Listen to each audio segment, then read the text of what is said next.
Hey, how you doing? This is John, and welcome to John's Long Box. We had a cancellation, so I figure I will use the time. I was already set up, so I'll do a fan cast.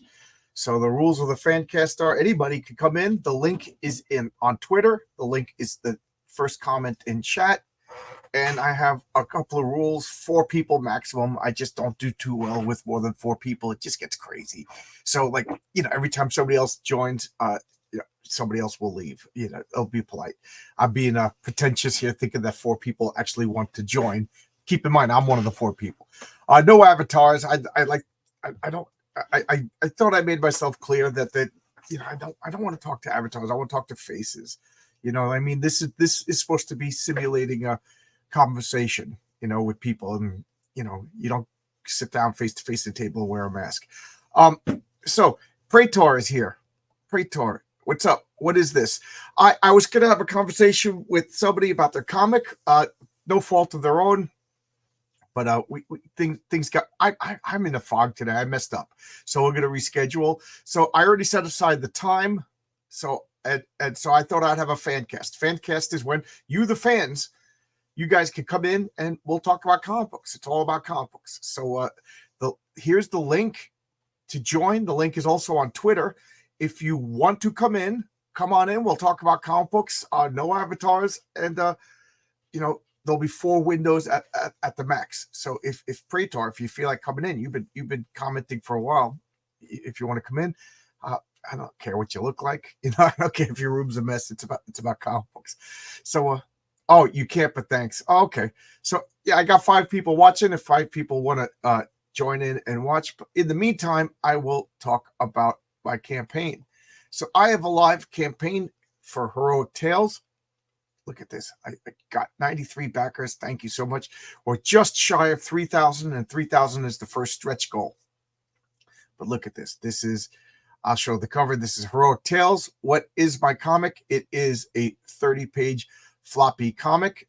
20 odd pages. I forget the exact numbers. Are the story of the patriarch. I'm introducing my character.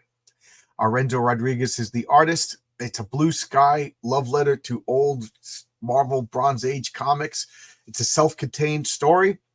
And then I originally wanted to have a stretch goal of Ron Mosicki and Oscar Carana doing the back, but I said, you know what? Let's just do it. I know Ron was doing his own his comic, so I was like, you know what? Who knows when the window's going to open again? And I would rather err on the side of caution. So that's done. That's done. I'm going to send that up for lettering probably tonight. So Renzo's just doing the last couple of pages, and then it's all out for lettering. So we're about 95% done. Well, we just have to letter. And here is a variant cover. This is exclusive to Fund My Comic. So this is the only way to get this by Pat Broderick is to back on Fund My Comic, and I'll explain the tiers. And this is the back cover. Oh my God, this is perhaps my favorite piece of artwork in all comics. I was coming home from the commuter train. I have an hour commute, so that's what I do a lot of daydreaming about my comic. I daydream of stories. I daydream stuff like that. Oh, I gotta turn off my phone. My phone's making a lot of noise. And I just thought, like, what I wanted to have one image to encapsulate everything that the patriarch is. Well, what is the patriarch? I'm sure if you're watching this, you know already, but I got to practice my hawking skills. So the patriarch is a husband. This woman down here, if you can see my cursor in the pink with the hat, this is his wife. And he's a father. So you can see these 7 other human beings are his children. Twins run in the wife's family, so there's 2 sets of twins. So he's got a big family. And due to the fact you don't learn the patriarch's origin in the first issue, I didn't want to yes, Pat Broderick, yes, one of my favorite comic book artists. So I didn't want to do his origin at first because I a lot of the comments about the Marvel movies and Spider-Man is people are tired of superhero origins. So I was just like, all right, he's a superhero. Everybody knows he has an origin. I'm just going to start, in media res. So he's been a superhero for 20 years. He got his powers in 2000. It's 2024. So he's been a superhero for 24 years. He's experienced. He's one of the most beloved superheroes in the world. He's got a large family. And you don't know this yet, but I don't think it's a big spoiler. He has no secret identity. His powers manifested in public, so everybody knows who he is.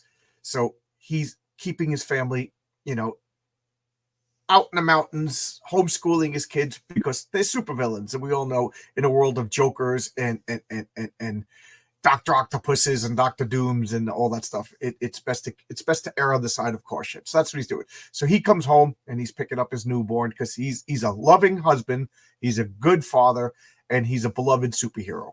So this is the interior artwork by my buddy Renzo Rodriguez. Renzo will be on Comic Book Team Up on my channel tomorrow at 8:30 Eastern Standard Time with RJ, Renzo, and myself. So it is, the team for Heroic Tales, and it's also the team for Thomas Valiant. So tomorrow should be a lot of fun. But I wanted to put interior pages to let you know I'm not doing a bait and switch. Renzo is glorious. Look at this. And look at this colored by Daniel De La Silva Rodriguez. It's just glorious. This is Boss Moxie. These are his henchwomen. This is Doll, Gem, and Toots. They're like stereotypical 70s gangsters. There's something wrong with the city that drives people crazy. That'll be a subplot running through the entire series, but it's a self-contained story. And look at this. This was the first page Renzo sent to me. Oh my God, this is glorious. And note the statue in the background. There's Easter eggs that I'm pointing out. I guess you shouldn't be pointing out Easter eggs, but here's the Patriarch swooping in, saving the day. And then we got Patriarch flying through Science City. His senses kick in. There's a car accident. He saves the family, and then he somehow repairs the car. I wanted people to understand that his powers are vastly different than Superman. He's not just a Superman ripoff. He's actually a lot weaker than Superman because, let's face it, super powerful superheroes are not that interesting. And then you have Henry. Thank you, Henry. Again, the link is in the chat. Anybody wants to come in and talk comic books with me, just, no avatars, pop in. We'll talk comic books. We'll talk about, this is a fan cast. Fancast is just me giving back to the fans. You guys want to talk, talk about comics. It's all about comics. So I'm talking about my comic because it is a comic. So, everybody's cheering, he's talking to people, and then he says, I can't leave this here. So he uses his powers to repair the barrier, and he takes off. And that's the end of the preview art. The rest you have to. This is a coin. I got these made up by Norse Foundry in Norway. Oh my God, they're on a boat being shipped to me right now. I can't wait to get them. This was expensive, but I am a coin freak. I love coins. I will show you. I had coins made by this company before. They're a class act, but so it's Norse Foundry. You can just look them up. You'll see it takes a long time and they're expensive. So but here is the coin. Here's the same size coin. This was a coin that it says John Con on it. For those of you who can't read it, I made these to give away when I had a birthday board game convention. So this is the size. They're the size of a nickel. Metal coins with the wash built in. So it says Heroic Tales and has the Patriarch symbol. So I would like to continue with the coins. Issue 2 will have another superhero and the Patriarch. I'll talk about that at the end. So I'll have I'd like to have a coin for every comic that, and then I got this pint glass because the Patriarch isn't dead and he enjoys a beer. You can't see it in this picture, but can you see that? It's got the Patriarchs. Oh, I'm putting up my hand like can you see that? It's got the Patriarch's laurel wreath symbol on it. So that's the Patriarch's beer glass. So and then stretch goals. We're so close to unlocking the first card. The first card is going to be the Patriarch. I showed the artwork already. And on the back, it's going to have his Villains Vigilante stats, a role-playing game that inspired this comic book. Praetor, the glass and the coins look cool. Thank you, Praetor.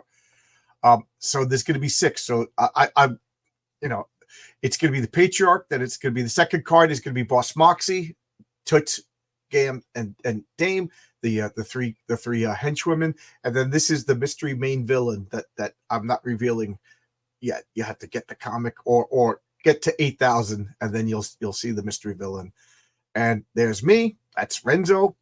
Daniel De La Silva Rodriguez is the colorist. Bill Williams is our letterer. Ron Mosecki, he has a comic called Nano 13. That's also on Indiegogo. And Oscar Carano is the colorist for Ron. All right, and let's look at the tiers and rewards. Now, like I said, people can pop in. Michael, how's it going? How's it going? It's going good. I'm really happy with the campaign. It's going really good. This is a fan cast, so the link is in the link is right here. If anybody wants to pop in, you could pop in and we could talk. I'll be here for an hour. So look at this. We got 93 backers.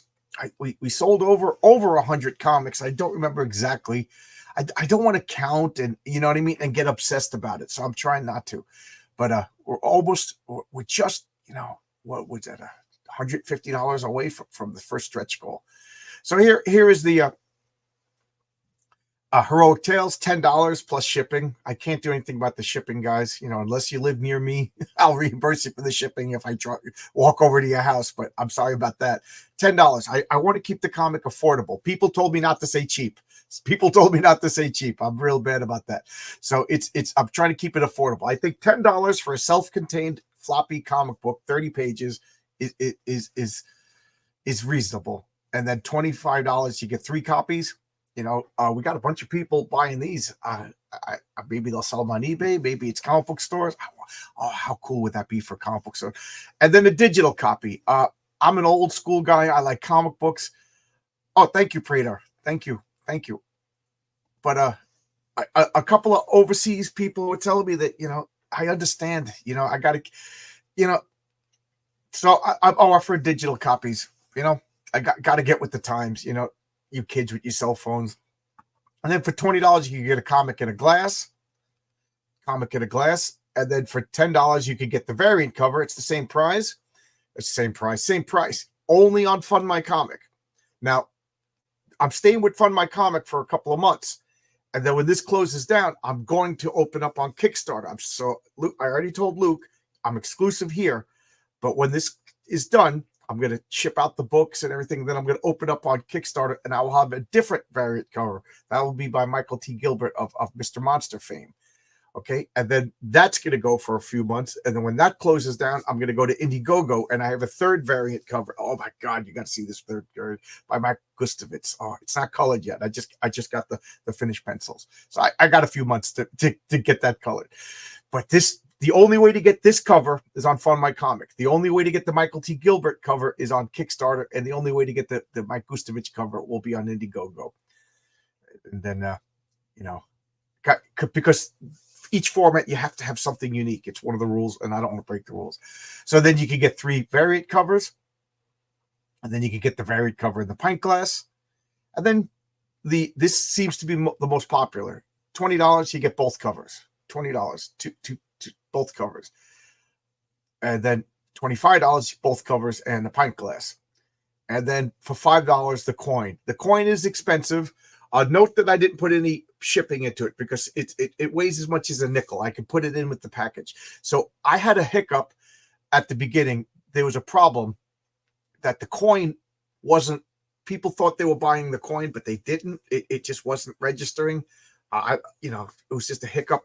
So for the first 15 hours or so, you couldn't get the coin. We fixed it. So if you already backed it and you thought you were buying the coin and you didn't get charged for it or whatever, you could come back in and just back the coin. It's not going to change the shipping. I'll just put it in. Looks like I'm fulfilling it myself. So I will be able to put the coin into the comic box and send it to you, without changing the shipping. So there we go.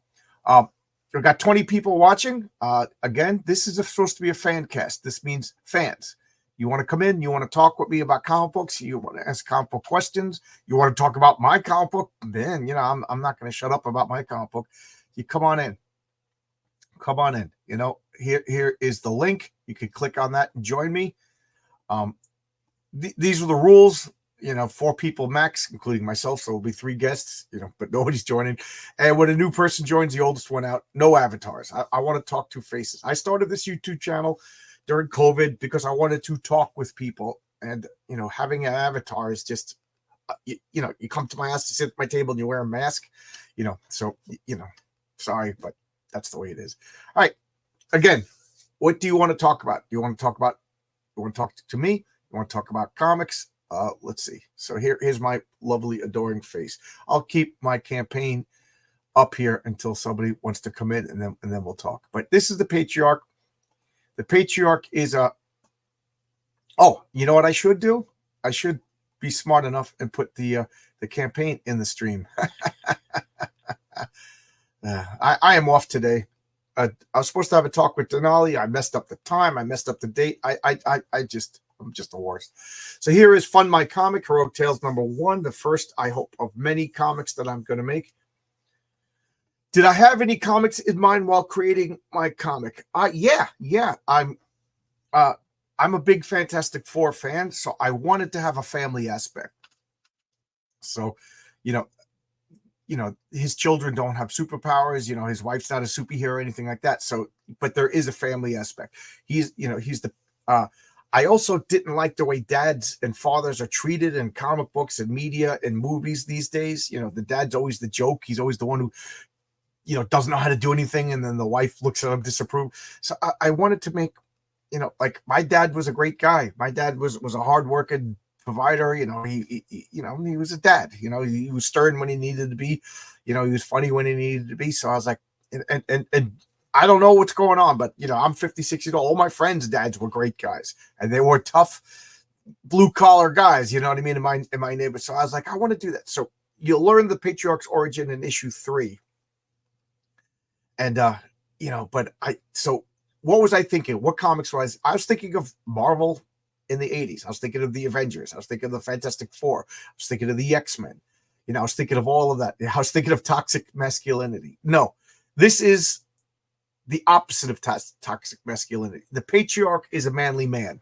He's a cool guy. You want to sit and drink with him. You know, I want to sit and drink with him. And no, he's not my self-insert. I wish I looked like that.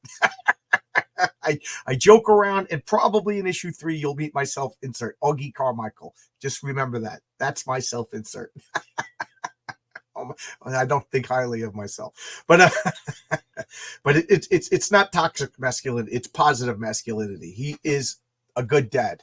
He is a good dad. And somebody was, I mean, look at this cover. Oh my God, look at this cover. But I want to leave it at this because this is probably my favorite image of all comic book, you know, real crowdfunded mine. You know what I mean? It's just, if I was to explode tomorrow into bone and hair, at least I was a part of this. You know, I was driving home and I wanted to encapsulate everything about the Patriarch in this comic in one image. And this is going to be on the back cover because I you know, if you don't put anything on the back cover, the printer puts an advertisement on it. Nothing against the printer. They're wonderful people, but you only get one chance to make your first comic. And I wanted to have something on the back cover. And I described this to Renzo, and he, mwah. Augie Carmichael is a great name. Yes. You're gonna love. There's only 3 people on the planet who know anything about Augie Carmichael. One of them said, "Oh my God, that's disgusting," and the other 2 said, "That is awesome."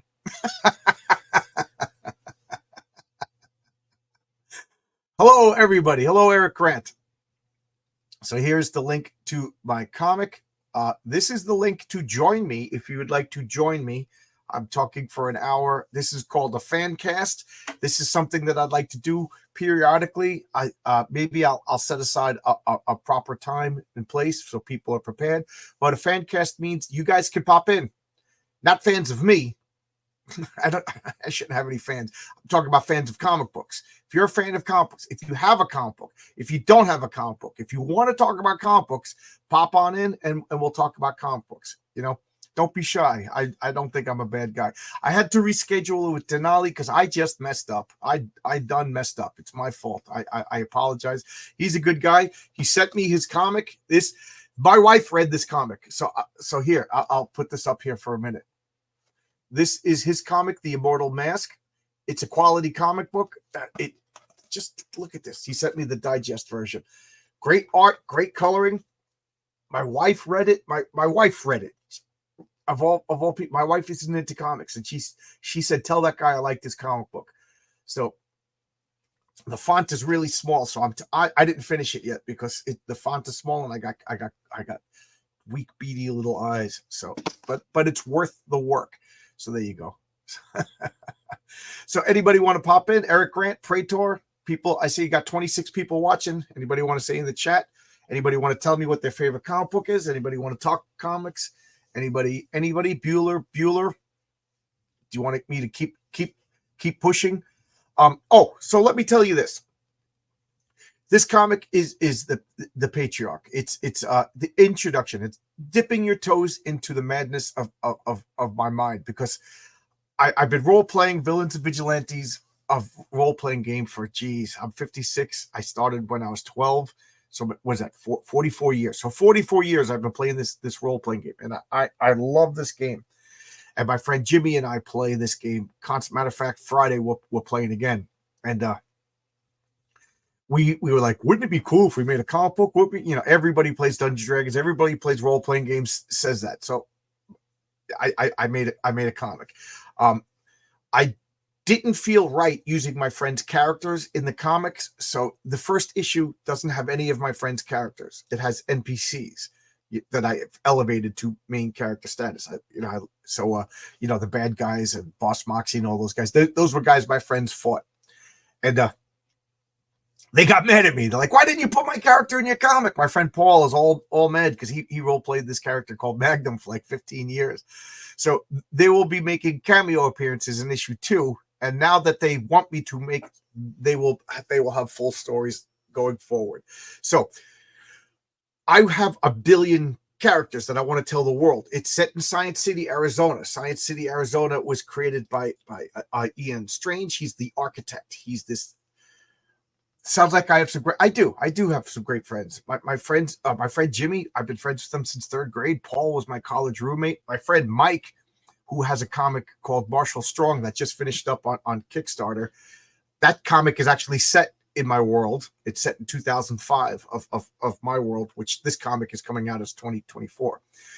My friend Mike, I was literally born next door to him. So, and we all play. So Jimmy, Paul, and Mike are my core role playing. We've been playing, decades. And Paul wants to bring his son and daughter over to play, and Jimmy's daughter played. So we're on to a second generation of role-playing characters. But I digress. So we've been sandpapering this world, my continuity. I'm so big into continuity. And that's one of the reasons why I got mad at Marvel and DC is they kept disregarding continuity. And I'm a continuity freak. And I don't like when characters die and come back to life. I don't like when multiverses just bring various characters. That will never happen in my comic. There are different dimensions. There are other worlds. You can't have a comic book without traveling to other dimensions. But each dimension, you'll see in a future issue, you'll see that. And I actually did a video on this. If you look through my back issues, I actually explained the nature of the universe in my comic book world. You'll see that there's each universe has its own set of physical. Well, where we live, where where the Patriarch lives, that's our world. And as you go to the right, you go to the left, you go up and down. The laws of physics slightly change. They slightly change, and that slight change makes it so that you can't have, the weather changed on this day and that changed on that day. And the farther you go away, the drastic, the different. So you can't have all the coincidences, all those infinite possibilities, all those infinite instances that led to you cannot be replicated even one dimension away. So there's only one Patriarch. There's only one Eric Grant. There's only one Zach Tan. You know what I mean? So if the Patriarch dies, that's it. I can't just pull him out from the multiverse. That is such a cop-out. And I think issue 5 is going to explore that. Keep in mind, I might be changing things around. Hale, I hope you're having a blessed day. I'm going to Bible right now. Try to catch up. Okay. My wife just told me that she's getting baptized on the 18th. So, I was raised Roman Catholic and my wife was raised Anglican. But, she just decided to get reacquainted with the church. I'll leave it at that. Eric Grant, I'm a massive continuity dork too. Good to see. Yeah. So it's funny. My friend Mike, I knew he was working on. He started working on his comic 10 years ago, and he got married, he had kids, he bought a house, and he put everything on the back burner. And I wish he had told me that he was making the comic, so I would. So he actually finished the comic, put it on Kickstarter, and then told me about it. So I was like, you got to send me the PDF so I could read it to make sure that I can endorse it, because what if he blows up the world? What if he kills a character that I want to use? Because it's based on the same stories, so it fits. It fits. There's 2 changes, but they're minor. I can fix that. So don't worry about it. The continuity fits. So his comic, Marshall Strong, on Kickstarter, and it's a 6-issue series. When he's done with the 6-issue series and he's done with his publisher's obligation, I would like to bring it over to mine. I'm arrogantly assuming I'll still be around. If I'm still around and publishing, I would like to, bring it over to here and then make it like an additional supplemental comic to Heroic Tales. Only one Eric Grant. Good. I couldn't deal with it anymore. Yeah. Can you imagine if there's 2 John Long boxes? A multiverse with consequences. So is it a multiverse? That's for philosophers to decide. I have a magician character that will be exploring the nature of the universe. So let's talk about that. Originally, and again, guys, if you want to come in, I'll leave it here. If you want to come in and pop in and talk, that's what this is. This is a fan cast. So let me talk about the comic. So originally, issue 2 with my character Mary Sue, who's a goof on the term of a Mary Sue. If those of you know what a Mary Sue is, a Mary Sue is when a writer basically makes a perfect self-insert, and everybody else in the story is there to tell Mary Sue, the character, how good and perfect they are. So I thought that would be funny. So I'm going to subvert expectations. The character's name is Mary Sue, S.U. She's a Chinese American immigrant, 3rd generation. Her parents fled the Mao Zedong. They're Roman Catholics. They fled persecution, moved to Flushing, Queens, New York, where I lived for the past 20 years, which is a very Chinese neighborhood. Started up a corner store, grew it up into a supermarket, and now Mary Sue is born into a wealthy Sue Mart, which is like a Walmart. She's wealthy, she's beautiful, she's top of the class, she's perfect. She goes to college, she graduates, she gets a job, and lo and behold, she gets superpowers, and hijinks ensue. That's all I'm telling.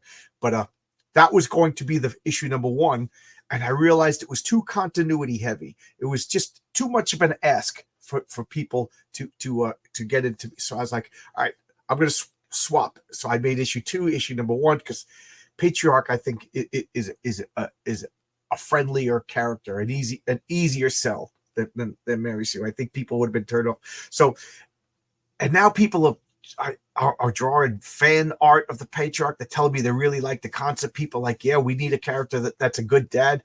And I love both my characters, So I'm like, oh man, I can't just bait and switch. I can't just say this is the Patriarch issue number 1, because I'm an amateur comic book maker. I don't know how long it's going to take to make issue 2. It took me forever to make issue number 1, but now I got the team together, so I assume that we'll be able to cut it in half. It took a lot of stumbling to get to this point.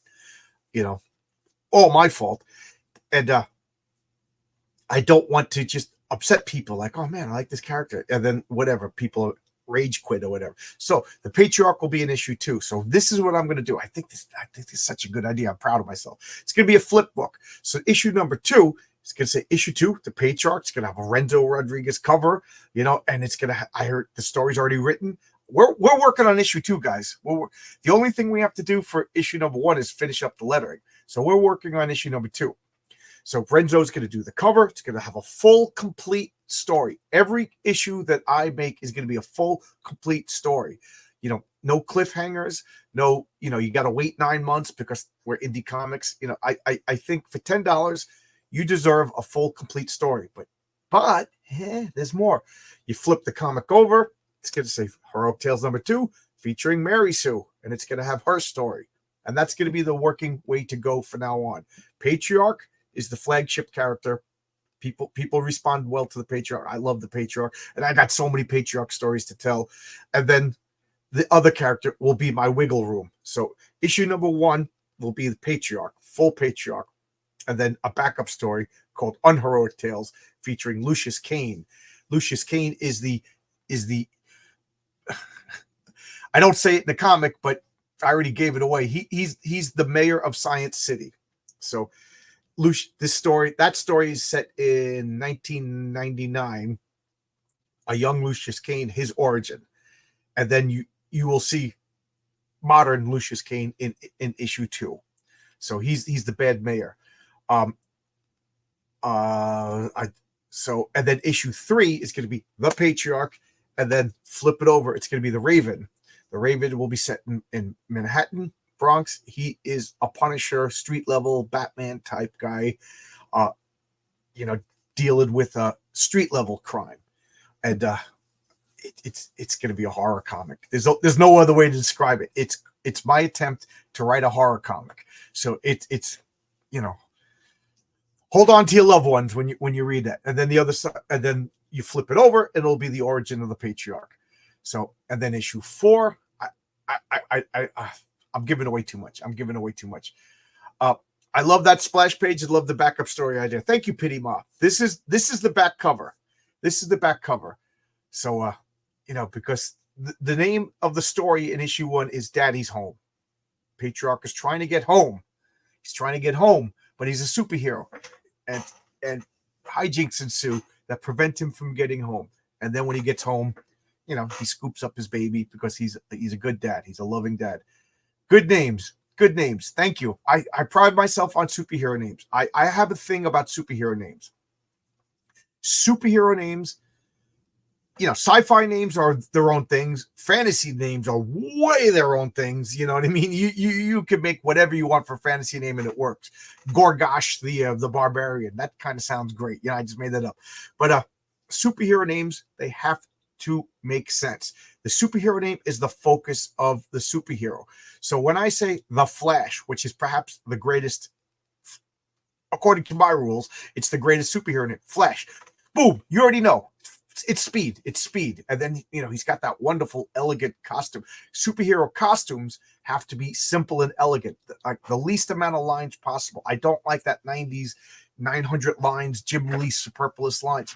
A superhero costume it's based on wrestling uniforms from the 40s. You know what I mean? So the patriarch, when I said the patriarch to you, maybe you didn't picture him looking like that, but you understood what he was about.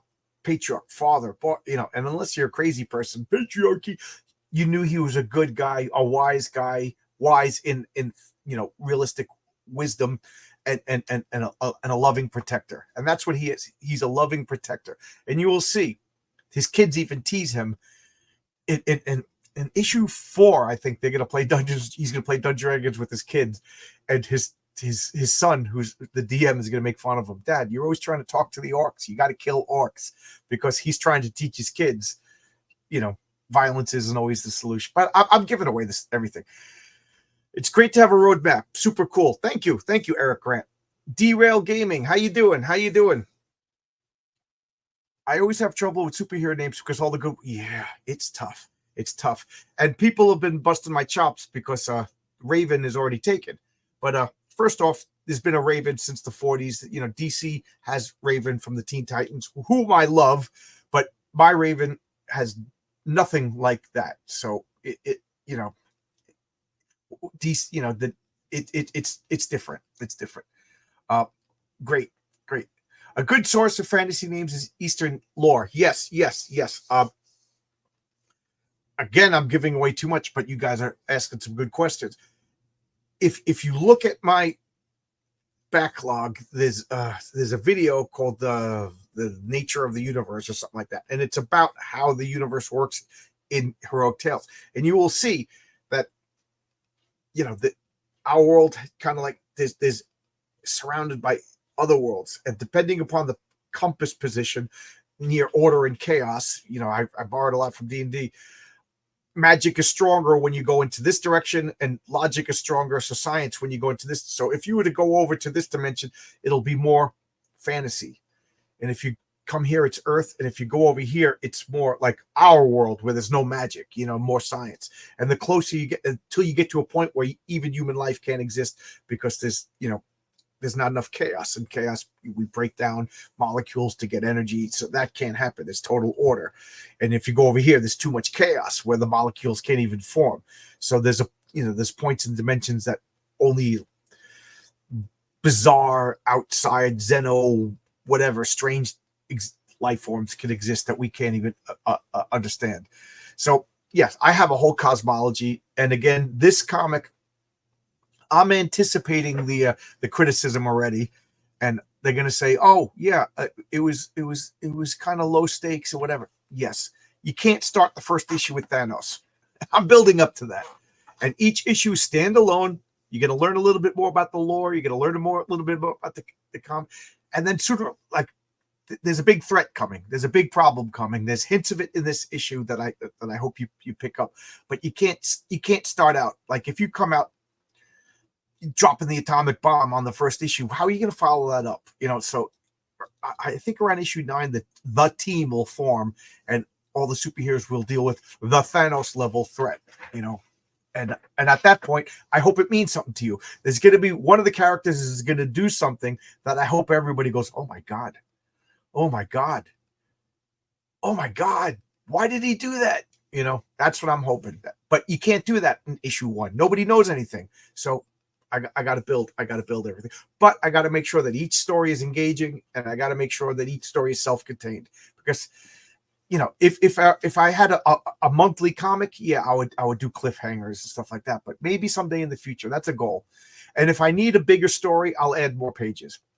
A magic world versus science world is always cool, especially when done right.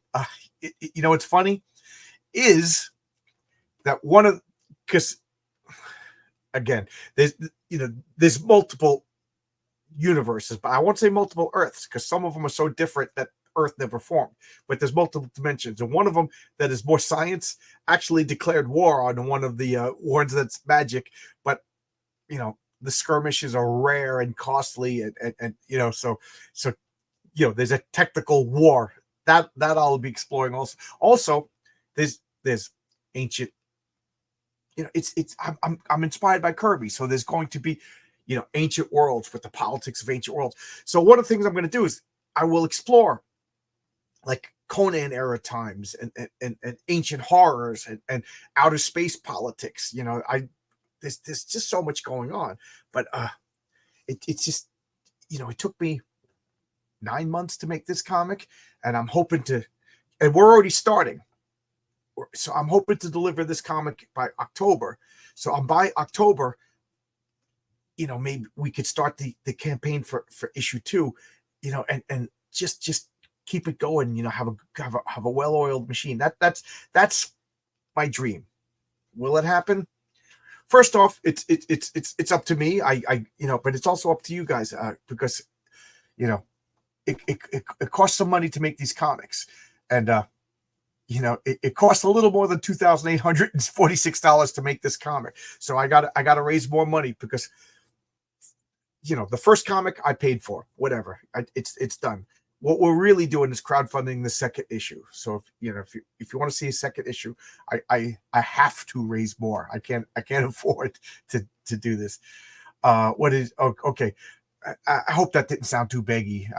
Good idea. You got to start small to build interest. If Mr. World Ending Turbo Chad shows up in issue 1, yes, exactly. And that's why I didn't show his origin. I didn't show his origin because people were telling me they don't, they're like, oh man, like my family, they're watching Spider-Man. They're like, I don't care about Spider-Man's origin. They just want to see him beat up Dr. Octopus. So do you really care about, Phil Moskowitz's origin? Mr. Potato Salad, Mr. World Ending Turbo Chad. Do you care about his origin? And Doctor Strange, you didn't see his origin until 3 issues. Maybe this is the only issue. Maybe, I don't raise another dollar. So I wanted to tell a fun, interesting story. So issue 3 is his origin, and it's so cool. It's so cool. I really like his origin.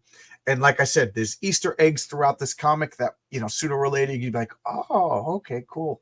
Because, Easter eggs are cool, but they're Easter eggs to serve the comics, not just like, oh, cool, I like comics. So, I'm already dropping because in my mind, this world already has 46 years of backstory to draw from. So again, I guess nobody wants to come in. And I don't mean to be mean, but you know, I'm a nice guy. You can come talk to me. Pop in, talk as I eat an M&M. Pop in. Anybody want to talk? Anybody want to talk comics? I'm going to put this link out in a couple of group chats that I'm in. See if anybody wants to join in. There we go. Forgive me for looking away from the screen for a second.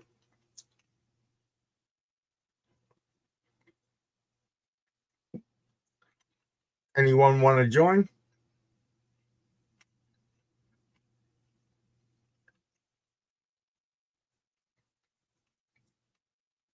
Live now. There we go. Okay, sorry about that. Let's see. Do we have any new comments? Any new? Oh yeah. Okay. So anything anybody want to ask? Wow, we got 28 people watching me. Again, I had scheduled Denali. Denali has this comic, Immortal Mask. I messed up. We're going to reschedule that. He's a good guy. I messed up. Who's messaging me?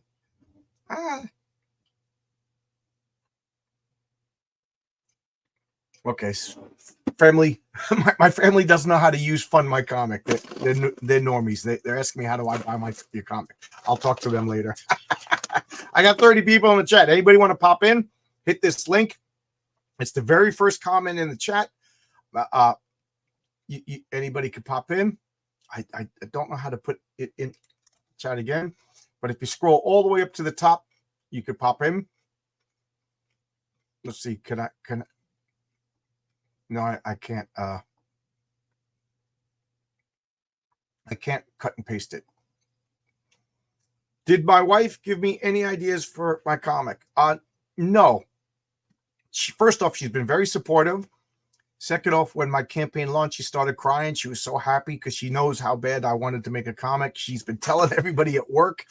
And I got to say, a couple of her work people who I'd never met bought my comic because it's funny how many people are closet comic book fans. People are like, oh, wow, your husband made a comic. She's been very supportive.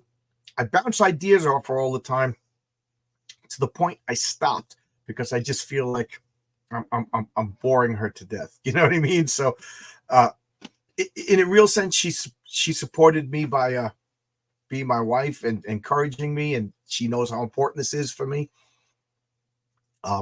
She and telling everybody, and you know, when I talk about it, she's like, a few times she was like, "That's not a good idea. Don't do that." You know, sometimes she's like, "Oh, I like that idea," but it's not like we sit and plan idea. My wife is a pretty good writer, so I'm encouraging her to write a story. Oh, Dale, just backed. Thank you, Dale. Oh wow, it's funny that you said that. I just got the message. Thank you, Dale. Oh wow, yeah. You actually got me speechless for a second. Thank you, Dale. And again, if anybody wants to join, we'll talk. We'll talk about my comic. We'll talk about regular comics. This is a fan cast. Michael, you want to come in? Eric, you want to come in? Come in the chat. I put the link. You know, this was again. I feel bad. Denali waited, and then at the last minute, I messed up. I put the date for tomorrow. I confused him. It's my fault. I am so caught up in this campaign. You know what I mean? That I messed up. I forgot to message RJ about comic book team up tomorrow at 8:30 on this channel. Renzo Rodriguez, my artist, and RJ from the Fourth Age will be talking. That's good. I can't wait. RJ is great, and Renzo is great. That's gonna be great. So Renzo is my artist, but he's also RJ's artist. So this is like the home team in town. And then at 7:00, I'm talking with Dionysus, who has a comic called Tomb of Reckoning. I spaced out. Okay, I can't come in a moment. I need to head out shortly. Okay. Dale A asks the correct kind of questions. A comic book question. Who'd win in a fight, the Patriarch or the Hulk? The Hulk. The Hulk. The Hulk would beat the crap out of the Patriarch. Tome of Reckoning. Did I say it wrong? The Hulk is supposed to be, his whole concept is that he's the unstoppable force. You know what I mean? So I subscribe to the philosophy that John Byrne so eloquently put, that the specialist is the best. So when it comes to speed, it's the Flash. When it comes to intelligence, it's Reed Richards. When it comes to detective work, it's Batman, not fighting. When it comes to detective work, it's Batman. When it comes to fighting, martial arts, it's Shang-Chi. You know, so the Patriarch is not the best at anything. If anything, I know for a fact, his height, like if you were to play Dungeons & Dragons and stat him out, because I'm sure more people are familiar with Dungeons & Dragons than villains, vigilantes, his highest stat, he has an 18 in charisma. That's his highest stat. He's very charismatic. He's very charming. He's very good, and he eludes like a goodness, you know, just from his gravitas and his persona. But he's not super intelligent. I don't want to give it away, but I guess I will be giving it away if the stretch card comes. Well, you won't see the back of the stretch card till you get it. But hint for all 33 of you guys want, he doesn't have super strength. He has another power, you know.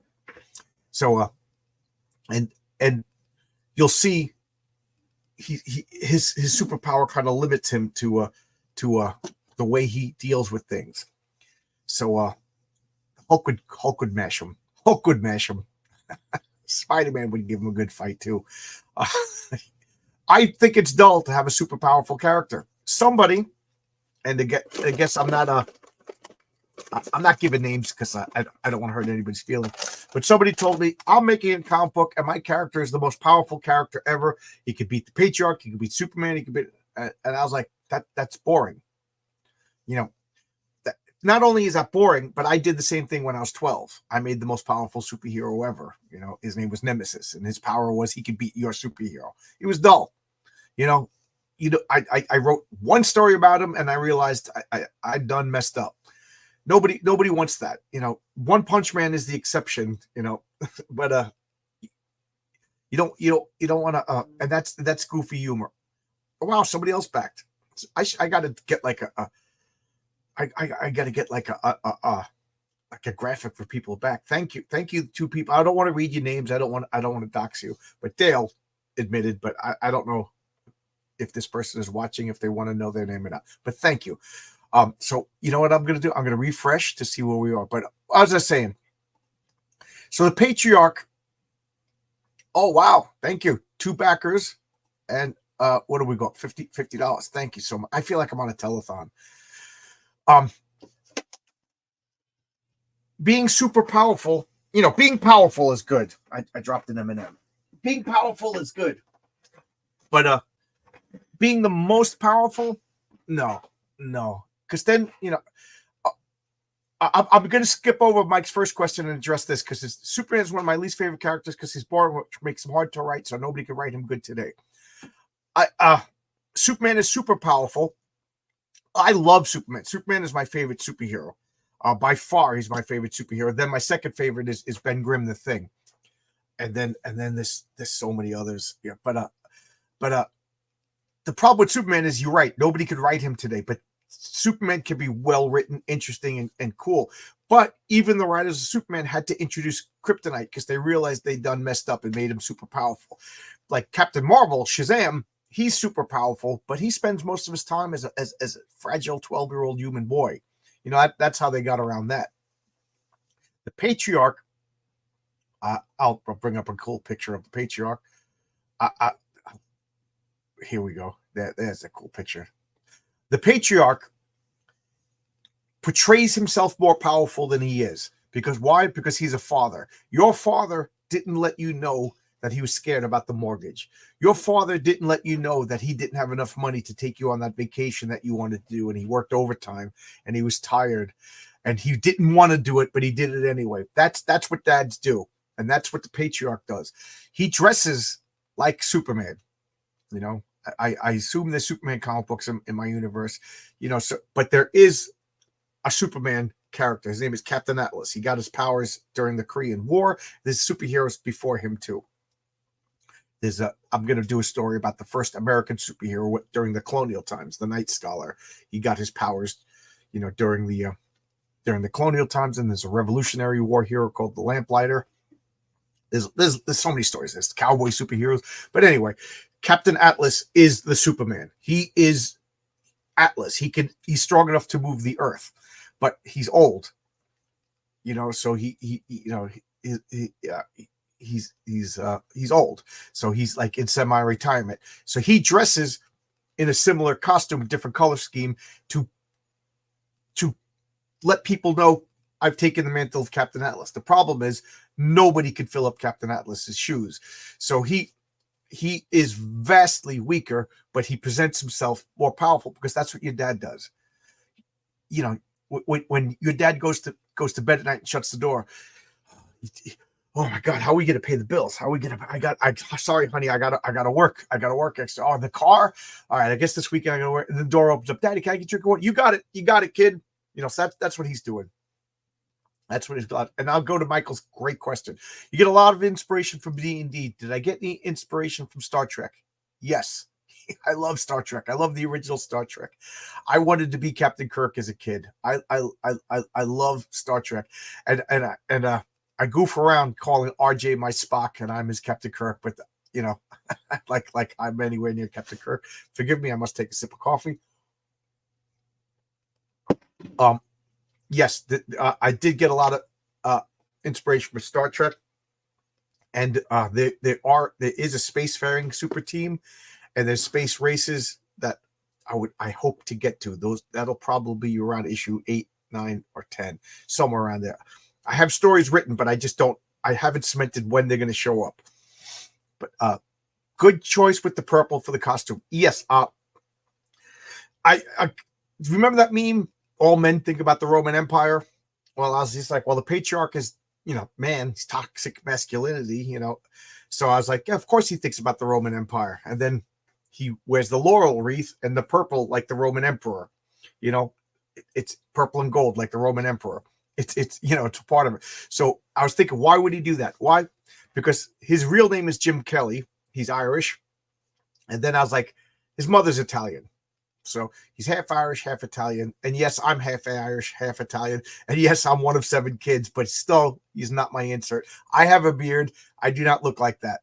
But, you know, you are what you are. And he marries a Greek woman, and she's Greek Orthodox because I like the idea of the Greek Orthodox has you know, he's part of the Greek tradition. So he's raising his family Greek Orthodox. You know, I go into too many details. I'm out of my mind. Haldir's putting a link to the comic. Haldir, if you could scroll back up and get this link and throw it at the beginning, because I think people just can't see it. Link. This is Fancast. If anybody wants to pop in, the Patriot looks like the Emperor of the East. Yeah, there you go. There you go. That's what it's supposed to be. That's what it's supposed to be. You know. He's not, you know, he's not a historian. You'll find out he's actually an EMT before he got his powers. That's how he got his powers. But he was like a guy who was interested in the Roman Empire and history. A lot of good questions here.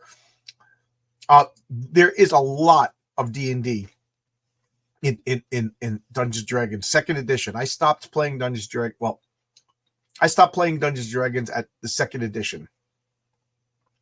So I have the Advanced Dungeons & Dragons hardcover books, 2nd edition is the list, because I only play villains and vigilantes. If you want to play role playing games with me, we're playing, and I'm running the game. We're playing villains and vigilantes, and we're playing house rules. So at this point, I'll put this in the chat. Forgive me while I type.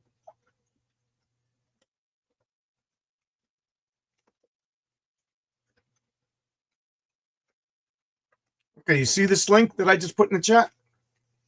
This is my message board. This is where I put all of the my notes, messages. I've been running this message board for 20, 25 years.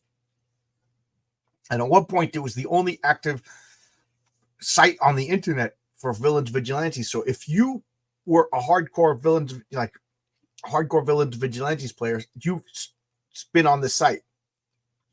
I contacted Scott Bizarre, the owner of Fantasy Games Unlimited that publishes Villains Vigilantes, and he gave me his blessing to use the Villains Vigilante rules on the back of the cards.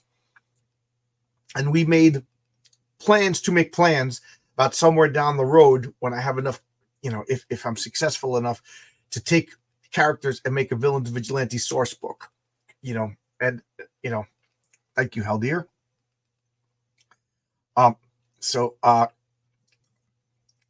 Does he like baklava? Everybody does. You don't have to be Greek, right? And his wife's a wonderful cook.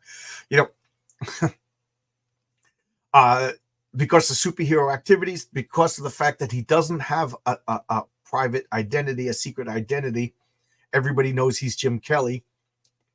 His family, it's not that they're hiding, it's just that nobody knows where they live, and it's inaccessible to get to unless you could fly. He used his powers to make that so, which will also cause problems with his family. You're an 19-year-old boy. Do you just want to live on the farm? Marcus Aurelius, one of the greatest philosophers of all time, his biggest problem was his son. You know what I mean? Like, I'm not saying that his children are going to be bad, but they're like, Dad, one of them's going to ask, Dad, am I a prisoner here? Can I leave? And that's what he's saying to his wife. We dreaded this day, but, our children have the right to have their own agency. Most people playing villains play as edgelords or cartoon villains, so they're over the top in a bad way with annoying. Yes. It's funny that you said that, because every once in a while, my buddies and I will we want to make up villain characters. So I always tell them the same thing. You can make, if we're going to make up villain characters, then the whole party has to be villains, because you can't be a Superman and then you're Dr. Doom. It's just you guys fighting all the time, which also has happened. Sometimes I got like a funny idea. Every other person's good. Sometimes I'll come up with like a one session crazy idea. Everybody's cosmically powered, or nobody has powers or stuff like that. Or we're all set in the West, or we're all set in the fantasy world. I've done stuff like that too. But sooner or later, when you have a regular group, I've had 3 regular groups. When I lived in college for 7 years, when I lived in Albuquerque for 7 years, I went to college out in University of New Mexico, and then I stayed there as a teacher for a little while. I had a regular group. Kevin might be joining us. He's been watching on Facebook a while. So Kevin, if you're in the chat, say hello. Sooner or later, they all wanted to play villains. So everybody had to be villains. And I told them, don't get too attached to your villain characters, because, you're going to get beat by a superhero sooner or later. And then you're not going to role play your character sitting in prison for 4 years. Things like that. And sometimes they were over the top, ridiculous villains, which was a lot of fun. And sometimes they were real sneaky, sinister villains, and a mix within the party. One of the guys was the goofball. One of the guys was the major villain. It was a lot of fun. But I'll tell you this, it's not something you want to do regularly, because you could just do so much destruction and that kind of stuff. It just wears on your soul. I like good guys. I like good guys. It isn't hard to play D&D when you have a Megatron, Skeletor, and Cobra Commander in the party. I've never played D&D where everybody was evil. Whenever I ran D&D, it was almost like they were the Fellowship of the Ring.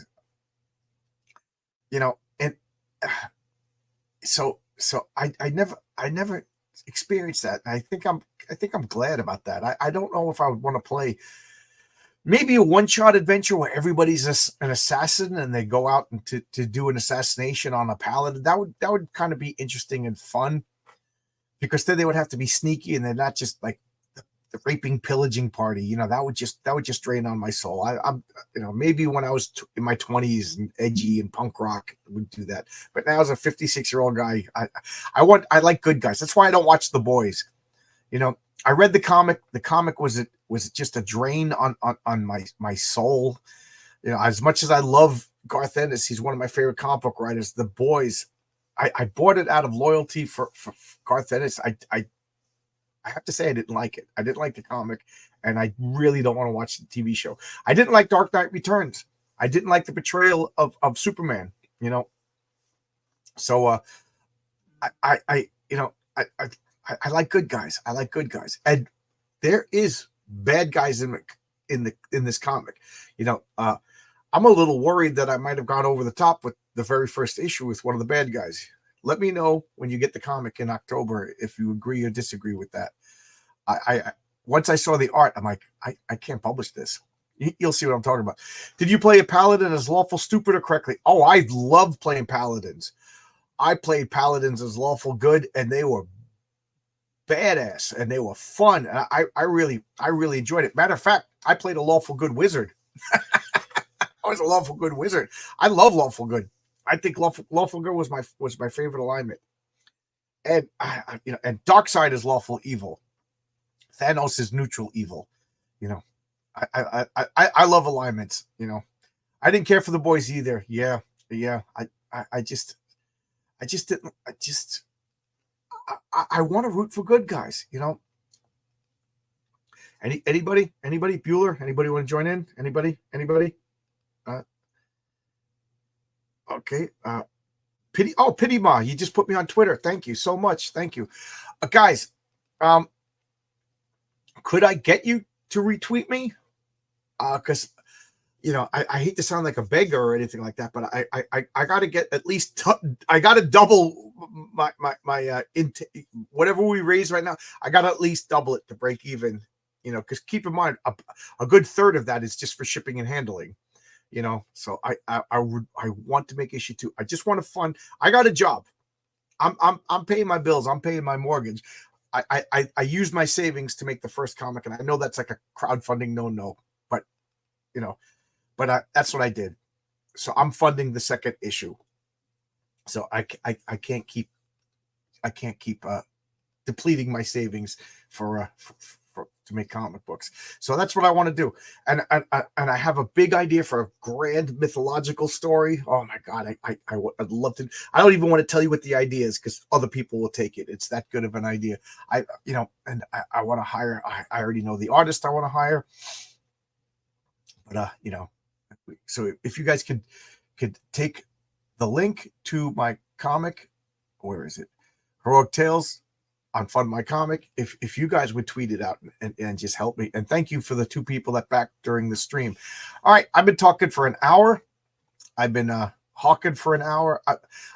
I'm still not comfortable pushing myself.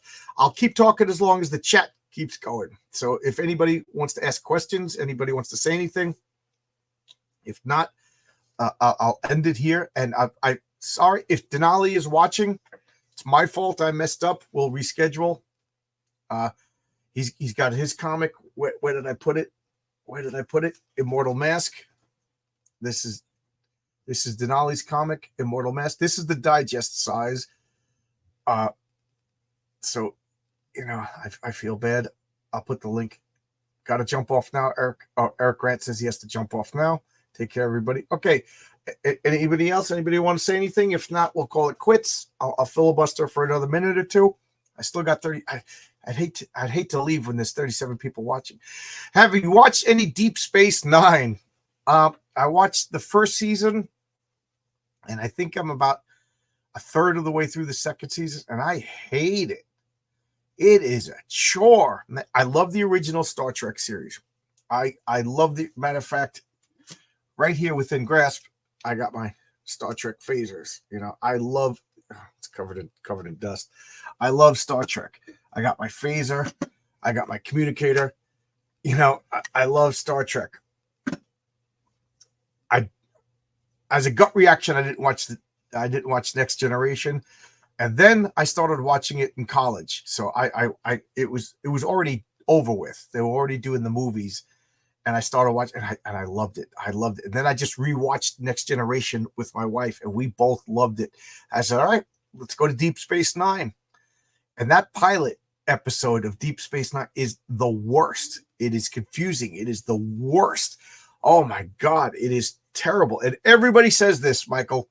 It starts getting good in the third season, so I get where you're coming from. Yeah, I'm trying to power through it, but my wife and I, we we try to, like, when we have dinner, we watch something. So we take turns, and every time I'm like, Star Trek, she's like, no, so we're literally waiting for all the other series to finish before we get back to Deep Space Nine. It is just awful. I hate to say it, but I don't like any of the characters so far. The only character that I like is Otto. He's the only good guy. Cisco is he's a mush.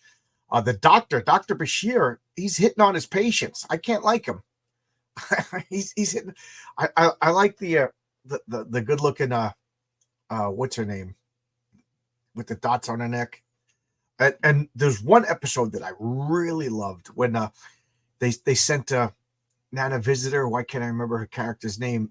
They beamed her down to a planet to get this guy off the world that he was living on, because they signed a treaty, and that world was going to be given to the Kardashians as a piece. And he's like, this is my home. I'm not leaving. And she sympathized with them, and, had to force him off his own home. That was classic Star Trek. That episode was so good. But Deep Space Nine, so far. And my friends who come here for game nights on Thursday, they're like, how can you not like Steve? I'm like, I'm only up to the, one season 1.5. Like, oh yeah, okay. I wanted to say, the Dias Cast is the best episode of season 3. Okay, I don't know. Yeah, and everybody says that when Cisco shaves his head and Worf shows up, it gets good. It gets good. I'm not there yet. I don't know. And to me, it's Star Trek, and then this is about a space station that doesn't move. You know what I mean? It's contrary to its own title. I don't know. And then I haven't watched any Enterprise, and I haven't watched any Voyager. And Discovery, I watched the 2-part pilot episode. Talk about Mary Sue. If you were with me at the beginning when I was talking about the concept of a Mary Sue, what's her name? Michael. And she's Spock's sister. To me, it showed that it couldn't stand on its own when they started bringing in Spock and all the original characters. It's like they're stealing gravitas from other stuff to lend it to itself, because they know it needed it. Voyager was hit and miss for 7 seasons. My wife watched Voyager. That was her Star Trek. So, we'll get to that. I that's the Star Trek. I even know Enterprise better than I know Voyager. But again, I love Star Trek. I did not read the comics. I was weird as a kid. I was not into IPs. Like, I was into Marvel comics. I didn't even get into DC until 1985 with the Crisis on Infinite Earths. And paradoxically, I loved the Micronauts. Oh my God, did I love the Micronauts? And I loved Battlestar Galactica comics. But I didn't like Star Trek comics. I didn't like Star Wars comics. Those were TV. I didn't like Westerns. I didn't like fantasy comics, with a few exceptions. Michael says it has great episodes, but then it has lows. Which one are you talking about? Voyager? Did I watch Farscape? No. And the guys at work are busting my chops. They say it's excellent. That's the one with Jim Henson puppets. I gotta watch that. That looks awesome. I didn't even watch Firefly. I like Buffy the Vampire Slayer, but I don't know why I bought the DVD of Firefly. I just didn't watch it yet. I think I watched 3 episodes. Scorpion Part 1 and Part 2 is the best 2-parter in Voyager. Okay. What's fantastic? Farscape? Everybody. It has to be good. Out of the hundreds of people who told me to watch it, I respect their opinion. So I got to watch it. My problem is, since about 2012. Yeah, 2012. So I'm going to say like 12 years now. Jeez. Oh my God. I just gave up on TV, and I started reading comics more. Like, I've always read comics, but when I feel like watching TV, I read comics. So I kind of made it so that my wife and I would spend an hour together every day watching something. We eat dinner, we watch a movie. We don't have kids, so that we could do that. And then we take turns. She was into Burn Notice. We watched all of Burn Notice. Chuck Chuck is a good mindless thing. And believe it or not, we started watching Family Matters. Oh my God. I never watched Family Matters. So we watched the whole thing of, I think we're on the last season. And we watch everything before we get back to Deep Space Nine because it's just such a chore. And I know it gets better. It has to, because what did it last? 7 seasons? Love Firefly. You know, I just didn't like the whole Cowboys in Space thing, but I liked all the characters. I don't know why I didn't get into it. I missed it when it came on TV. I was in college. I didn't have a TV. I was so broke. And then I bought the DVD and I watched it, and I forget what, I don't know why I didn't finish it, but I bought the board game and I love the board game. And the funny thing about the board game is I always win because everybody else plays the board game, loves the TV show so much that they're trying to recruit the perfect team. You know, if you're Mal's ship and Mal is your captain, they're trying to get, you know, I don't even know, Wash and everybody else. That's what they're trying, and they're trying to do the missions that he did on me. I don't know anything about the show, so I just play the game and win. So it's funny. But now after playing the game, and I love the game, I gotta watch the show. Farscape is great. Everybody says Farscape is great. Farscape was too weird for me, but I love Stargate. Yeah, I watch Stargate not as religiously as I watch like all those other shows, but I love the movie. I'm trying to remember, did I see the movie in the movie theater? But I love the concept of it. I really liked it, and I watched it, but I can't say that I sat and watched every episode. I'm sure there's a bunch that I'm missing. It won watch Constellation on Apple TV. I don't get what you're saying. I don't get it. I stopped watching network TV when I went to college, so I was taught to learn that NCIS. Yeah, my wife watches NCIS, and she watches all of them, and I get them all mixed up, what town they're in, what characters they're in. But I have to say, there's something about that show. When she's watching it and I come up to talk to her, next thing you know, I'm looking at the TV. Oh, where's that guy? And then I'm watching the whole episode. Yes, my wife loves the Serenity movie, and she didn't watch the TV series. She has a VHS of the Serenity movie. We got to watch it. I still have a VHS player. Old fogey over here.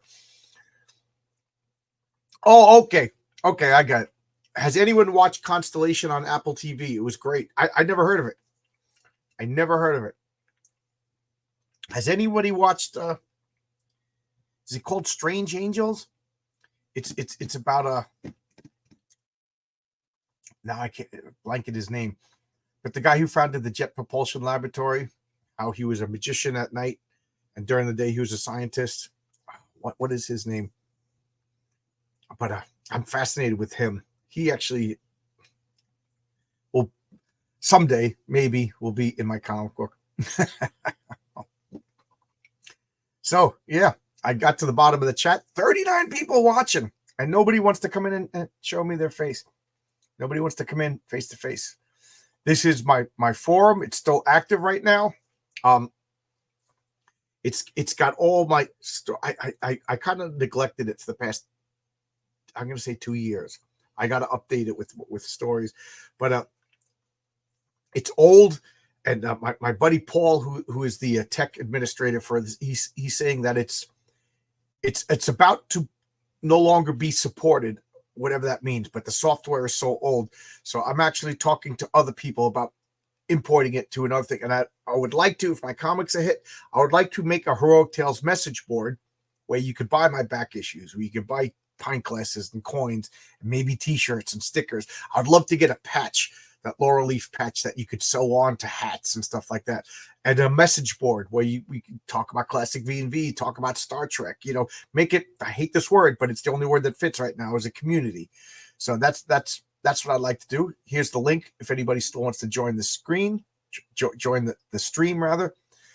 My campaign, if I could, if you guys want to pop in, that would be great. Oh, Cam, my buddy Cam. Hey, John, I'm at work, but I'm busy listening. Cam used to come to the comic book store back at Baldwin, Long Island, the Incredible Pulp. He's one of my buddies, childhood friends. Great supporter of the. It is, and I truly believe this. As much as I know about comic books, Cam knows more, and music and pop culture. Cam is just, He's a walking, non-pretentious encyclopedia of all things fun. A super great superhero anime with the weird title is Tiger and Bunny. It's basically if a cops massacre had a bunny who's a, oh wow, that sounds interesting. Hey Matt, join the chat. Matt, this is Matt Bauer, who is the artist and one of the creators to Rock and Roll Ninja.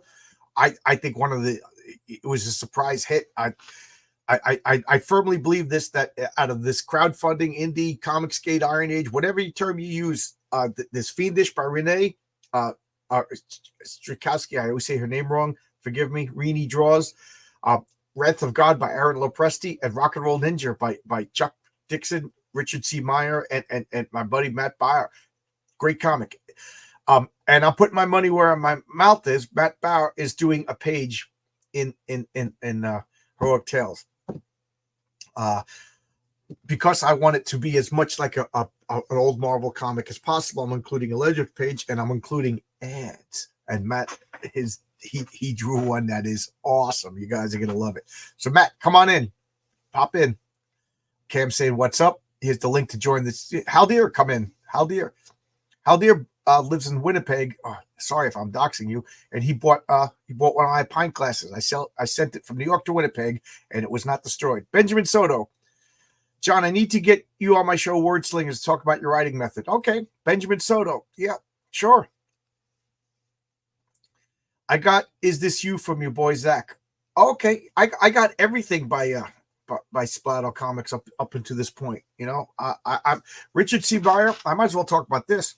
Richard C. Meyer was a big influence. Oh, okay, I got a message. Sorry. Richard C. Meyer was a big influence on me. I was disillusioned with comics.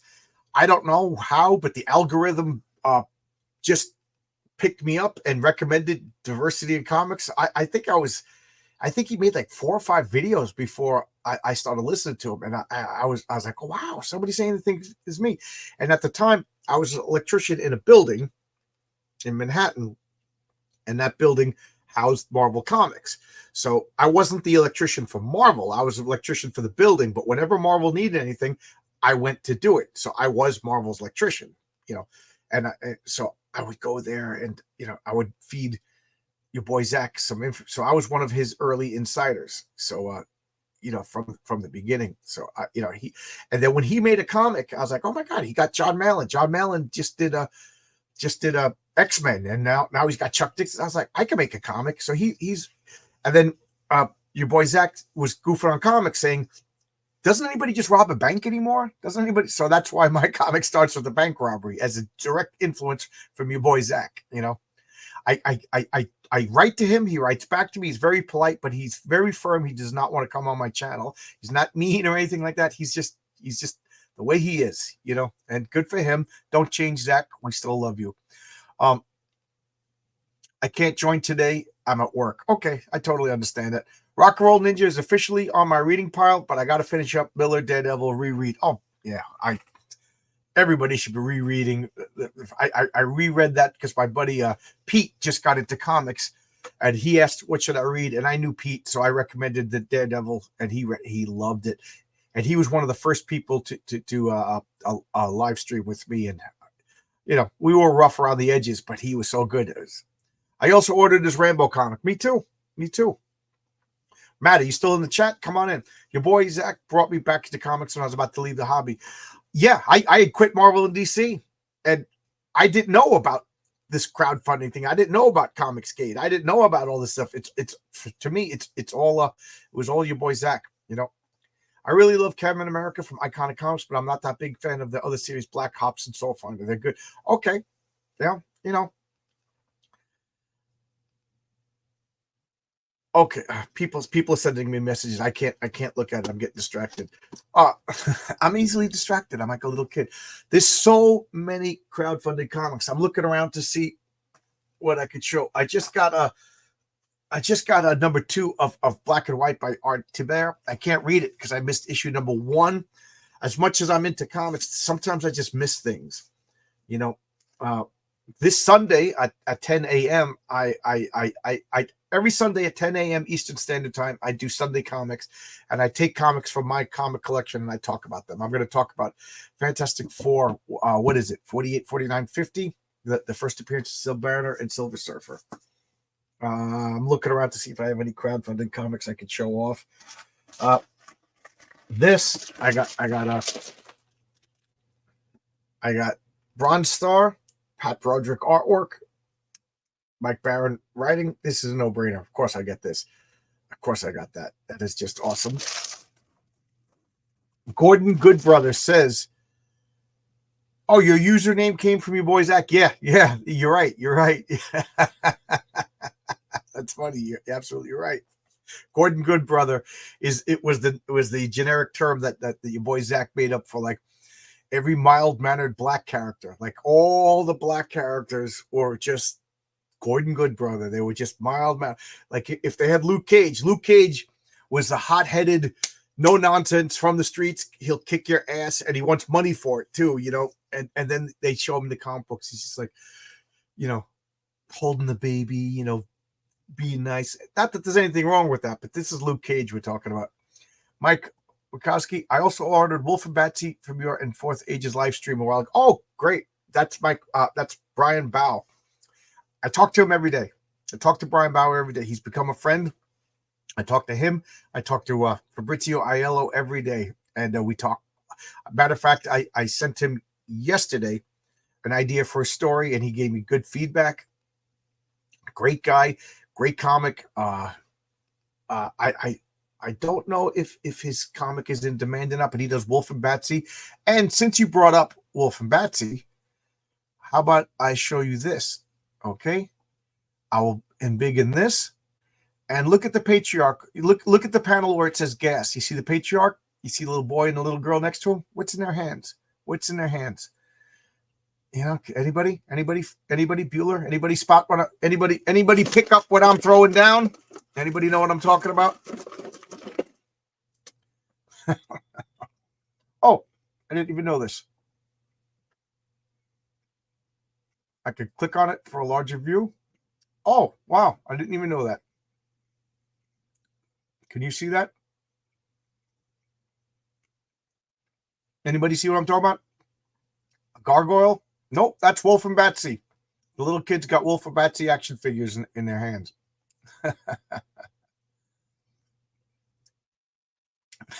I was telling Brian that I think it would be funny if Wolf and Batsy was a popular cartoon in my world, and he's like, yeah, sure. And I will say this: that's not their only appearance in the comic.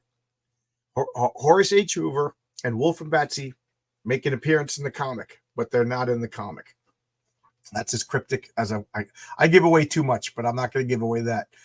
You know, so Wolf and Batsy and Horace H. Hoover. So Wolf and Batsy by Brian Bow and Horace H. Hoover by Fabrizio Aiello are all in the comic, but they're not in the comic. So anybody want to join in? Matt always does that. He always does a drive-by.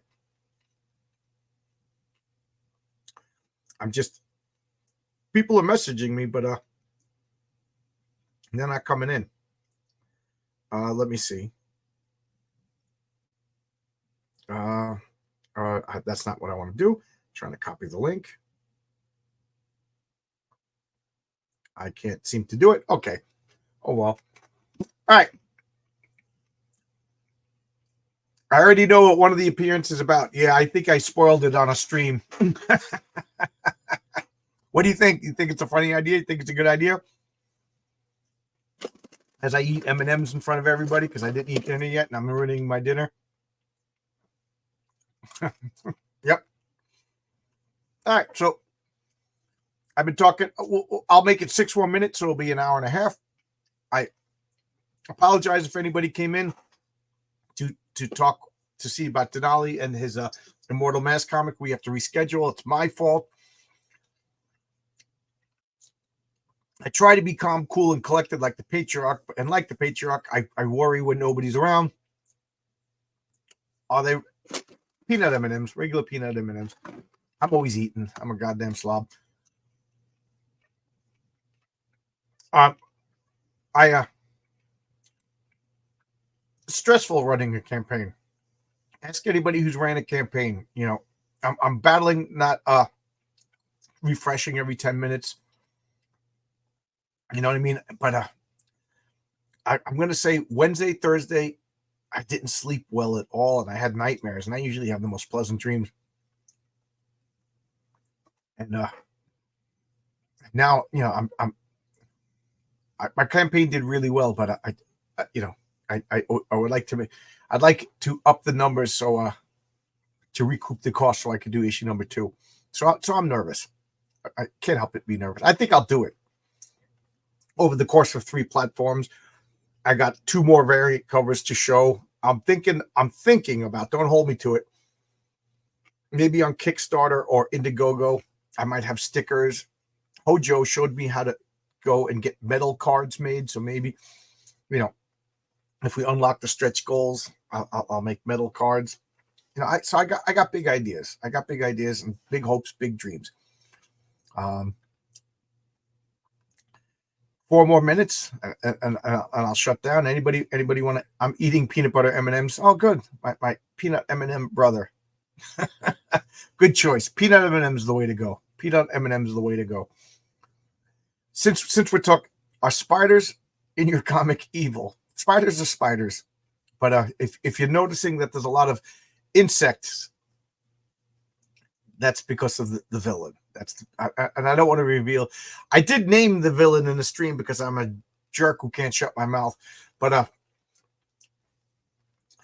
if you notice that the main villain is not on any of the covers yet, but Mike Gustovich, he wanted to draw the main villain. He loves the villain.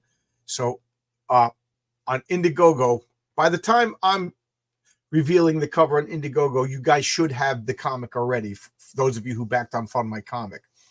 So I don't think it's much of a spoiler because you'll already read, loved, and demand more of my comic. So Mike Gustovich, who's the nicest guy, he's available for inking.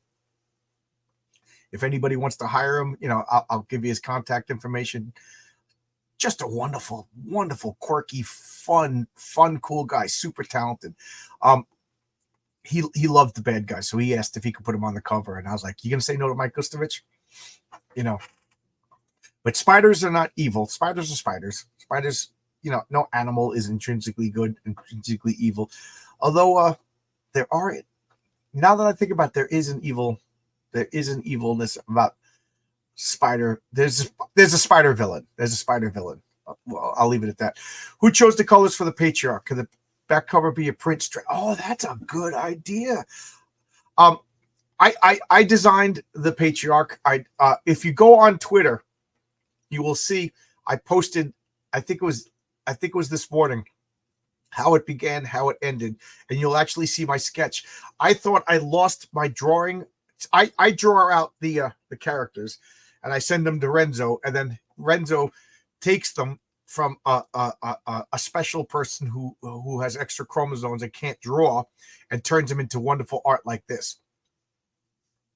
So I picked the colors, I designed them. Renzo cleaned it up, and then we tweaked a little bit because whatever. But I like to design characters. I like to design costumes. I'm very particular about it.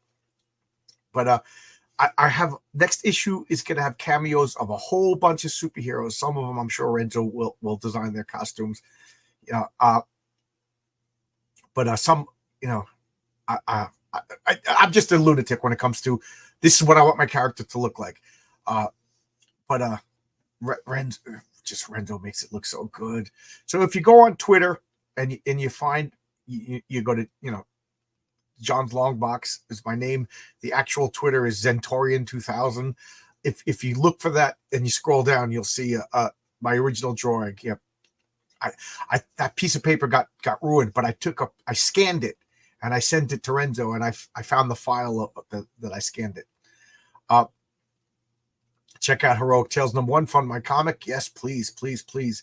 So I picked the colors. I designed it. Sign up to my Substack. Yep. I won't spam you. I only sent out like 4 messages on Substack. I don't know what else to say. I got 1 minute left. Anybody? Bueller? Anybody? So I feel bad for Denali if he's watching. It's not his fault. It's my fault. It's not you. It's me. But it was my fault. I first off I scheduled it for tomorrow, and then I said talking with Denali in 1 hour, and he goes, I thought it was tomorrow, so it was all messed up. I messed it up. Hey, Courtney's Fellowship of Oddballs, how you doing? So I have to reschedule because I messed up. This is the second time I did it. I'm a scatterbrain because I'm so concentrating on my campaign, and I was looking forward to talking about comics as a diversion, and I ended up talking for an hour about my comic. So tomorrow at 7:00, I have Dionysus of the Tomb of Reckoning. I have issue 1 and 2. I think he has number 3. Campaign is open, so that'll be from 7 to 8, and then at 8:30 to 9:30, I will have RJ and Renzo Rodriguez, the artist on my comic book team up. That's the show I do with RJ. We alternate back and forth. I'm doing well. I'm just nervous, I'm hoping my comic, it had a great start. I hope the momentum could keep going. Yeah, Dio is a cool dude. He is. So I'm doing well. Hope you're doing good, Courtney. Haven't seen you in a while. I gotta say, everybody that I've talked to it's been good. The only one who hasn't was for Fabian Nicieza. He's guy who was a jerk, but everybody else has been great. J.M. De Mateus, Chuck Dixon. I talked to Chuck Dixon and Graham Nolan. Spoiler alert. They are going to come on my channel, both of them at the same time. So I'll have a Chuck Dixon, Graham Nolan live stream, but not for a month, because Graham said, I was just on your channel. Let's give it a month. Build up some time. I would like to reach out to Jim Shooter and talk to him again. I haven't forgot the guests. I kind of let it lax a little bit because I was concentrating on the campaign. I'm sure everybody can understand. I look forward to. I've never seen Renzo on a stream that I could. I had Renzo as a guest earlier, but it just makes sense to bring Renzo in and talk now. All right, I've been talking for an hour and a half. You can hear the strain in my voice. We all make mistakes. Yes, I make lots of them. I was just about to go off. So I when I get off, first thing I got to do is talk to Denali and reschedule. I done gone goofed, and his comic is good. Where did I put it? This just shows you how I am. I put his comic down and I lost it. Where did I put it? Oh, I put Bronze Star on top of it. His comic is the Immortal Mask. This is the digest size. He's got floppy size. He got digest size. So I want to talk to him. I feel bad. I messed up. The guy's doing the same thing I'm doing, making his own comic. So I don't want to screw him over. What did you say? I look forward to that. Never seen Renzo. Oh yeah, okay, yeah. So tomorrow at 8:00. Wow, somebody just backed my comic. Somebody just backed my comic while I'm doing this. I don't want to mention names. I don't want to dox anybody, but thank you. If you are watching this, I thank you. If it's just a coincidence, thank you. Thank you too. All right, I'm gonna close it down. I gotta go have some dinner, and then I go to bed at 9:30 because I wake up at 4:30. I don't know what else to say other than thank you. I'm sorry that I messed up with the guest. Tomorrow I'll have 2 shows: 7:00 Eastern Standard Time, 8:30 Eastern Standard Time. Dionysus from Tomb of Reckoning, good comic, good guy. Good guy. And then tomorrow at 8:30, it's RJ from the Fourth Age and Renzo Rodriguez. It'll be said to Miss tomorrow, I work the night shift, so don't be nervous. You love the comics, amazing. You make yes. Thank you, Pity Ma, and thank you for retweeting me, guys. Could you retweet my comic? Could you it's just I don't know. I don't know what to say. Oh, let's see if we could rate anybody. See if anybody else is live. this is something Michael Bancroft does. He's been so great. My computer's dying. I gotta get a new computer. Let's see who's live. Let's see who we could go to and do. We'll do a long box raid. Let's see. Okay, Andy Smith. Andy Smith is live, chilling with the boys. I'm gonna shut down. Let's go over to Andy Smith, comic artist. 73 people watching. Let's go to Andy Smith and yell long box raid back heroic tales. Andy Smith is a great guy. He's been on my channel. Dennis Turner has been on my channel all the time. Yeah, Andy Smith is live. Let's storm Andy Smith. Let's raid. So I'm gonna go there myself. All right. See you guys. Thanks a lot for coming. And I'm gonna contact Denali right now and reschedule. Okay. Thanks a lot, everybody. I'll see you tomorrow. Bye-bye.